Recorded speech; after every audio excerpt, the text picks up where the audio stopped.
Докка Махаев, кадровый офицер, командир гихинцев, человек, который шел вперед, когда другие ждали приказа. Его звали Дед Мазай Ичкерий, потому что он вытаскивал людей из огня словом, делом, а когда нужно было, и своим телом. Летом 1996 года Гихи задыхается под градами многотысячной российской группировки с сотнями бронемашин. Село защищают десятки чеченских бойцов.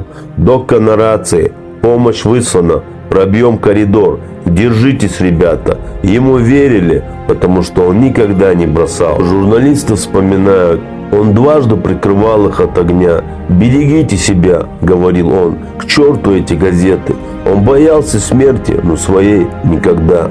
Он боялся смерти тех, кто рядом, своих пацанов, местных жителей, тех, кого обещал защищать, потому что честь тяжелее брони, а долг горячее свинца. 11 июля 1996 года при обороне села Гихи под артиллерийским и минометным огнем Докка Махаев геройски стал шахидом. Оставаясь на связи и координируя помощь окруженным, он ушел так, как жил, впереди, прикрывая собой других. И пока мы помним о тех, кто стоял за свой язык, за своих женщин, за свой дом и землю, память о них никогда не уйдет. Да будет доволен тобою Аллах, а мы будем помнить тебя вечно.